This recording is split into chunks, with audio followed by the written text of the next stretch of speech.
ವಿದ್ಯಾವಂತರು, ನಾನು ಅವಿದ್ಯಾವಂತ. ಅವರು ನಮ್ಮ ಸವಾಲನ್ನು ಸ್ವೀಕಾರ ಮಾಡಲಿ. ಆತನ ಗೆದ್ದರೆ ಆತನ ಮನೆ ಬಾಗಿಲಲ್ಲಿ ನಾನು ವಾಚ್ಮ್ಯಾನ್ ಕೆಲಸ ಮಾಡ್ತೀನಿ. ಆತನ ಸೋತ್ರೆ ನಮ್ಮ ಕುಮಾರಣ್ಣ ಮನೆ ಬಾಗಿಲಲ್ಲಿ ಅವ್ರು ವಾಚ್ಮ್ಯಾನ್ ಕೆಲಸ ಮಾಡ್ಬೋದು. ಈ ಸವಾಲು ಸ್ವೀಕಾರ ಮಾಡಲಿ. ಆತನ ಗಂಡಸಾದರೆ ಈ ಸವಾಲು ನಾನು ಸ್ವೀಕಾರ ಮಾಡಲಿ.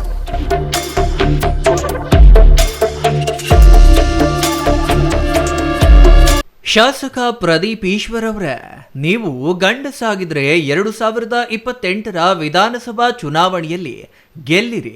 ನಾನು ನಿಮ್ಮ ಮನೆಯ ಬಾಗಿಲಿನಲ್ಲಿ ವಾಚ್ಮ್ಯಾನ್ ಕೆಲಸ ಮಾಡ್ತೀನಿ. ಒಂದು ವೇಳೆ ನೀವು ಸೋತ್ರೆ ಮಾಜಿ ಸಿಎಂ ಮನೆಯ ಮುಂದೆ ನೀವು ವಾಚ್ಮ್ಯಾನ್ ಆಗಿ ಕೆಲಸ ಮಾಡ್ತೀರಾ. ನೀವು ಗಂಡಸಾಗಿದ್ರೆ ಈ ಸವಾಲನ್ನ ಸ್ವೀಕರಿಸಿ. ಇದಕ್ಕೆ ಯಾವುದೇ ಷರತ್ತುಗಳ ಅನ್ವಯವೂ ಇಲ್ಲ. ನೇರ ಸವಾಲು ಸ್ವೀಕರಿಸುವಿರಾ ಎಂದು ಶಿಡ್ಲಘಟ್ಟ ಜೆಡಿಎಸ್ ಶಾಸಕ ಮೇಲೂರು ರವಿಕುಮಾರ್ ಚಿಕ್ಕಬಳ್ಳಾಪುರ ಕಾಂಗ್ರೆಸ್ ಶಾಸಕ ಪ್ರದೀಪ್ ಈಶ್ವರ್ ಅವರಿಗೆ ಸವಾಲು ಹಾಕಿದ್ದಾರೆ. ಮಾತಾಡಲಿ, ನಾವು ತಲೆ ಕೆಡಿಸ್ಕೊಳ್ಳಲ್ಲ. ದೇವೇಗೌಡರ ಕುಟುಂಬದ ಬಗ್ಗೆ, JDS ಪಕ್ಷದ ಬಗ್ಗೆ ಅವರು ಮಾತಾಡಿದರೆ 2028 ವಿಧಾನಸಭೆ ಚುನಾವಣೆಯಲ್ಲಿ NDA ಅಭ್ಯರ್ಥಿನ ಹಾಕಿ ಈ ಚಿಕ್ಕಬಳ್ಳಾಪುರ ವಿಧಾನಸಭಾ ಕ್ಷೇತ್ರದಲ್ಲಿ ಚುನಾವಣೆ ಮಾಡೋಕ್ಕೆ ನಾವೇ ಬರ್ತೀರಿ. ಅವರು ವಿದ್ಯಾವಂತರು, ನಾನು ಅವಿದ್ಯಾವಂತ. ಅವರು ನಮ್ಮ ಸವಾಲನ್ನು ಸ್ವೀಕಾರ ಮಾಡಲಿ. ಆತನ ಗೆದ್ದರೆ ಆತನ ಮನೆ ಬಾಗಿಲಲ್ಲಿ ನಾನು ವಾಚ್ಮ್ಯಾನ್ ಕೆಲಸ ಮಾಡ್ತೀನಿ. ಆತನ ಸೋತ್ರೆ ನಮ್ಮ ಕುಮಾರಣ್ಣ ಮನೆ ಬಾಗಿಲಲ್ಲಿ ಅವ್ರು ವಾಚ್ಮ್ಯಾನ್ ಕೆಲಸ ಮಾಡ್ಬೋದು. ಈ ಸವಾಲು ಸ್ವೀಕಾರ ಮಾಡಲಿ. ಆತನ ಗಂಡಸಾದರೆ ಈ ಸವಾಲು ನಾನು ಸ್ವೀಕಾರ ಮಾಡಲಿ. ಚಿಕ್ಕಬಳ್ಳಾಪುರ ಪತ್ರಕರ್ತರ ಭವನದಲ್ಲಿ ಇಂದು ನಡೆದ ಸುದ್ದಿಗೋಷ್ಠಿಯಲ್ಲಿ ಮಾತನಾಡಿದ ಶಿಡ್ಲಘಟ್ಟ ಜೆಡಿಎಸ್ ಶಾಸಕ ಮೇಲೂರು ರವಿಕುಮಾರ್, ಕೇಂದ್ರ ಸಚಿವ HD ಕುಮಾರಸ್ವಾಮಿ ಅವರ ಬಗ್ಗೆ ಮಾತನಾಡಿರುವ ಶಾಸಕ ಪ್ರದೀಪ್ ಈಶ್ವರ್ ಅವರನ್ನ ಪ್ರದೀಪಣ್ಣ ಅಂತಲೇ ಮಾತು ಆರಂಭಿಸಿ ಜೆಡಿಎಸ್ ಫೇಸ್ಬುಕ್ ಪೇಜ್ನಲ್ಲಿ ನ್ಯಾಯಾಲಯ ಆದೇಶದ ಸುದ್ದಿ ಹಂಚಿಕೊಂಡಿರುವುದಕ್ಕೆ ನೀವು ಅವರ ಬಗ್ಗೆ ಬಾಯಿಗೆ ಬಂದಂತೆ ಮಾತನಾಡಿದ್ದೀರಾ. ನಿಮ್ಮ ಬಗ್ಗೆ ಮಾತನಾಡುವಷ್ಟು ದೊಡ್ಡವರು ಕುಮಾರಸ್ವಾಮಿ ಅವರಲ್ಲ. ಅವರ ಫೇಸ್ಬುಕ್ ಪೇಜ್ನಲ್ಲಿ ಯಾವುದನ್ನು ಹಂಚಿಕೊಂಡಿಲ್ಲ. ಒಂದು ವೇಳೆ ನಿಮ್ಮ ಬಗ್ಗೆ ಕುಮಾರಣ್ಣ ಮಾತನಾಡಿದರೆ ನಾನು ಕ್ಷಮೆ ಕೇಳಲು ಸಿದ್ಧ. ಆದರೆ ಅದು ಪಕ್ಷದ ಪೇಜಿನಲ್ಲಿ ಹಂಚಿಕೊಂಡಿರುವುದು. ಅದನ್ನು ತಿಳಿಯದ ನೀವು ಈ ಸವಾಲು ಸ್ವೀಕರಿಸಲು ಸಿದ್ಧರಿದ್ದೀರಾ ಹೇಳಿ ಎಂದು ಪ್ರಶ್ನೆ ಮಾಡಿದ್ರ. ಬಲಿಜ ಸಮುದಾಯದಲ್ಲಿ ಸಂಸದರಾಗಿ PC ಮೋಹನ್ ಅವರಿದ್ದಾರೆ. ದಶಕಗಳಿಂದ ರಾಜಕೀಯ ಮಾಡುತ್ತಿರುವ MS ರಾಮಯ್ಯ ಅವರ ಕುಟುಂಬವಿದೆ. ಚಿಕ್ಕಬಳ್ಳಾಪುರದಲ್ಲಿ ರಾಜಕೀಯದಲ್ಲಿ CV ವೆಂಕಟರಾಯಪ್ಪ ಮತ್ತು ನವೀನ್ ಕಿರಣ್ ಅವರಿದ್ದಾರೆ. ಇವರು ಯಾರ ಬಗ್ಗೆಯೂ ಎಂದೂ ಹಗುರವಾಗಿ ಮಾತನಾಡಿಲ್ಲ. ಆದರೆ ಪ್ರದೀಪ್ ಈಶ್ವರ್ ಅವರು ಪದೇ ಪದೇ ಅನಗತ್ಯ ಮಾತುಗಳಿಂದಲೇ ವಿವಾದ ಪಡೆಯುತ್ತಿದ್ದಾರೆ. ಆದರೆ ಪ್ರದೀಪ್ ಈಶ್ವರ್ ಬಲಿಜ ಸಮುದಾಯದವರೇನಾ ಎಂಬ ಸಂದೇಹ ಬರುತ್ತಿದೆ ಎಂದರು. ನೀವು ಶಾಸಕರಾದ ನಂತರ ಅಹಿಂದ ಹುಡುಗ ಎಂದು ಪದೇ ಪದೇ ಹೇಳುತ್ತಿದ್ದೀರಾ. ಅಹಿಂದ ವರ್ಗಗಳಿಗೆ ನಿಮ್ಮ ಕೊಡುಗೆ ಏನು ಅಂತ ಹೇಳಿ. ನೀವು ಶಾಸಕರಾದ ನಂತರ ಚಿಕ್ಕಬಳ್ಳಾಪುರಕ್ಕೆ ನಿಮ್ಮ ಕೊಡುಗೆ ಏನು ಅಂತ ಹೇಳಿ. ಕೊನೆಯದಾಗಿ ಕಾಂಗ್ರೆಸ್ ಪಕ್ಷಕ್ಕೆ ನಿಮ್ಮ ಕೊಡುಗೆ ಏನು ಅಂತ ಹೇಳಿ ಪ್ರದೀಪ್ ಅವರೇ ಎಂದು ರವಿಯವರು ಪ್ರಶ್ನೆ ಮಾಡಿದ್ರ. ನಾವು ಜೀವನದಲ್ಲಿ ನಾವು ಯಾರ ವಿರುದ್ಧವಾಗಿ ನಾನು ಮಾತಾಡೋನಲ್ಲ. ನಮ್ಮ ಪಕ್ಷದ ಬಗ್ಗೆ, ದೇವೇಗೌಡರ ಕುಟುಂಬದ ಬಗ್ಗೆ ಯಾರಾದರೂ ಮಾತಾಡಿದರೆ ಅದನ್ನ ನಾವು ಸಹಿಸಲ್ಲ. ಇದು ನೀವು ಅರ್ಥ ಮಾಡಿಕೊಳ್ಳಿ. ನಾವು ರಾಜಕಾರಣದಲ್ಲಿ ನಾವು ಅಧಿಕಾರಕ್ಕೆ ಆಸೆಪಟ್ಟು ಬಂದಿಲ್ಲ. ರಾಜಕಾರಣದಲ್ಲಿ ದುಡ್ಡು ಮಾಡ್ಬೇಕಂತ ಆಸೆಪಟ್ಟು ಬಂದಿಲ್ಲ. ಇವತ್ತು ನೀವು ಸಿನಿಮಾ ಡೈಲಾಗ್ ನೋಡ್ಕೊಂಡು ಇವತ್ತು ನೀವು MLA ಆದಮೇಲೆ ಎಷ್ಟು ಕೋಟಿ ಸಂಪಾದನೆ ಮಾಡಿದ್ದೀರ? ಎಲ್ಲ ಅಂಕಿಅಂಶ ನಿಮ್ಮ ಪಕ್ಷದವರೇ, ನಿಮ್ಮ ಸ್ವಪಕ್ಷದವರೇ ಹೇಳ್ತಾ ಇದ್ದಾರೆ. ಎಲ್ಲೆಲ್ಲಿ ಏನೇನು ನಡೀತಾ ಇದೆ, ಚಿಕ್ಕಬಳ್ಳಾಪುರದಲ್ಲಿ ಶಾಸಕರು ಏನೇನು ಮಾಡ್ತಾ ಇದ್ದಾರೆ ಅಂತೇಳಿ. ನಿಮ್ಮ ಮೇಲೆ ಯಾವುದೂ ನಮ್ಮ ದ್ವೇಷ ಇಲ್ಲ. ನೀವು ಕುಮಾರಣ್ಣ ಮೇಲೆ ಇಲ್ಲಸಲ್ಲದ ಆರೋಪ ಮಾಡಿರೋದಕ್ಕೆ ಇವತ್ತು ಇಡೀ ರಾಜ್ಯದ JDS ಪರವಾಗಿ ಇವತ್ತು ನಾನು ಚಿಕ್ಕಬಳ್ಳಾಪುರ ಜಿಲ್ಲೆ ಶಿಡ್ಲಘಟ್ಟ ವಿಧಾನಸಭಾ ಕ್ಷೇತ್ರದ JDS ಶಾಸಕನಾಗಿ ಇವತ್ತು ನಾನು ನಿಮಗೆ ಈ ಒಂದು ಪತ್ರಿಕಾಗೋಷ್ಠಿಯನ್ನು ಕರೆದಿರ್ತಕ್ಕಂಥ.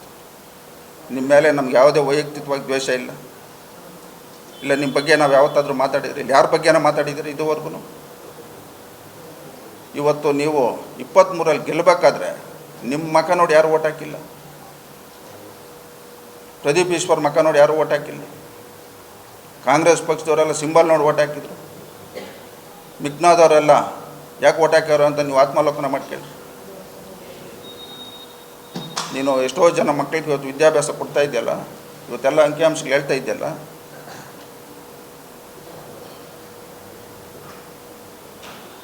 ಎರಡು ವಿದ್ಯಾಸಂಸ್ಥೆ ನಡೆಸ್ತಾ ಇದ್ದೀರಿ ಅಂತೆಲ್ಲ ಹೇಳಿದಿರಲ್ಲ ನೀವು. ಇವೆಲ್ಲ ನಡೆಸ್ಬೇಕಾದ್ರೆ ಈಗ ಹಿಂದೆ ನೀವು ಯಾಕಿದ್ರಿ, ಇವಾಗ ಏನಾಗೈತೆ, ಎಲ್ಲೆಲ್ಲ ಆಸ್ತಿ ಮಾಡಿದ್ರಿ, ನಿಮ್ಮ ಪಕ್ಷದವ್ರು ಹೇಳ್ತಾ ಇದ್ದಾರಲ್ಲ. ಇಲ್ಲ ಅವೆಲ್ಲ ಬಹಿರಂಗವಾಗಿ ಹೇಳ್ಬೇಕಾದ್ರೆ ಬರ್ತೀವಿ ನಾವು, ಸಮಯ ನಿಗದಿ ಮಾಡಿರಿ, ಬರ್ತೀವಿ ನಾವು.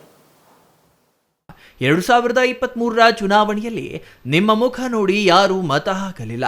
ಕಾಂಗ್ರೆಸ್ ಚಿಹ್ನೆ ಮತ್ತು ಜೆಡಿಎಸ್ ಬೆಂಬಲದಿಂದ ನೀವು ಗೆದ್ದಿದ್ದೀರಿ. ಮಾಜಿ ಮುಖ್ಯಮಂತ್ರಿ ಸಿದ್ದರಾಮಯ್ಯ ಅವರು ನೀಡಿದ ವಿಶೇಷ ಅನುದಾನದಲ್ಲಿ ನಿಮ್ಮ ಕಮಿಷನ್ ಎಷ್ಟು ಅಂತ ನಿಮ್ಮದೇ ಪಕ್ಷದವರು ಹೇಳುತ್ತಿದ್ದಾರಲ್ಲ, ಅದಕ್ಕೆ ಉತ್ತರ ನೀಡಿ ಎಂದು ಲೇವಡಿ ಮಾಡಿದ್ರ. ನೀವು ಶಾಸಕರಾದ ನಂತರ ಚಿಕ್ಕಬಳ್ಳಾಪುರ ಕ್ಷೇತ್ರದಲ್ಲಿ ಎಲ್ಲಾ ಕೇರಿಗಳಲ್ಲಿಯೂ ಭ್ರಷ್ಟಾಚಾರ ಯಾವ ಮಟ್ಟಕ್ಕೆ ತಲುಪಿದೆ ಎಂಬ ಬಗ್ಗೆ ನಿಮ್ಮದೇ ಪಕ್ಷದ ನಾಯಕರು ಹೇಳ್ತಿದ್ದಾರೆ. ಕ್ರಷರ್ಗಳಿಂದ ನೀವು ಪಡೆಯುತ್ತಿರುವ ಕಮಿಷನ್ ಎಷ್ಟು ಅಂತ ನಿಮ್ಮದೇ ಪಕ್ಷದವರು ಬಹಿರಂಗವಾಗಿ ಹೇಳ್ತಿದ್ದಾರೆ. ನಾನು ವಿದ್ಯಾವಂತನಲ್ಲ, 7ನೇ ತರಗತಿ ಓದಿದವನು, ನೀವು ಉನ್ನತ ಶಿಕ್ಷಣ ಪಡೆದವರ. ಮಾತನಾಡುವಾಗ ಮಾತಿನ ಮೇಲೆ ಹಿಡಿತಾ ಇರಬೇಕು ಎಂಬ ಕನಿಷ್ಠ ಜ್ಞಾನವಿಲ್ಲವೇ ಎಂದು ಪ್ರಶ್ನೆ ಮಾಡಿದ್ರ. ಸ್ಥಳೀಯ ಸಂಸ್ಥೆಗಳ ಚುನಾವಣೆಗಳಲ್ಲಿ ಶಾಸಕನಾಗಿ ಒಂದು ಗೆಲ್ಲುವ ಯೋಗ್ಯತೆ ನಿಮಗಿಲ್ಲ. ಪ್ರಧಾನಿಯವರ ಬಗ್ಗೆ, ಮಾಜಿ ಪ್ರಧಾನಿಯವರ ಬಗ್ಗೆ ಮತ್ತು ಕುಮಾರಣ್ಣನ ಬಗ್ಗೆ ಮಾತನಾಡಿದ್ರೆ ಸುಮ್ಮನಿರಲ್ಲ ಎಂದು ಎಚ್ಚರಿಕೆ ನೀಡಿದ್ರ. ನೀವು ಕುಮಾರಣ್ಣವ್ರ ವಿರುದ್ಧವಾಗಿ ಮಾತಾಡ್ಬಿಟ್ರೆ ಈ ರಾಜ್ಯದ ಮುಖ್ಯಮಂತ್ರಿಗಳು ಡಿ ಕೆ ಶಿವಕುಮಾರ್ ನಿಮ್ಮನ್ನು ಮಂತ್ರಿ ಮಾಡ್ತಾರಂತ ಮಾತಾಡ್ತಾ ಇದ್ದೀರಾ? ಇಲ್ಲ ನಿಮ್ಗೇನಾದರೂ ಕಾಂಪಿಟೇಷನ್ ಇಟ್ಟಿದ್ದಾರಾ? ಕುಮಾರಸ್ವಾಮಿ ಅವ್ರ ಬಗ್ಗೆ, JDS ಬಗ್ಗೆ ಯಾರು ಮಾತಾಡ್ತಾರೋ ಅವ್ರನ್ನ ಮಂತ್ರಿ ಮಾಡ್ತೀರಂತ ಏನಾದರೂ ನಿಮ್ಮ ಕಾಂಗ್ರೆಸ್ ಪಕ್ಷದಲ್ಲಿ ಏನಾದರೂ ಟಾರ್ಗೆಟ್ ಕೊಟ್ಟಿದ್ದಾರೆ ನಿಮಗೆ?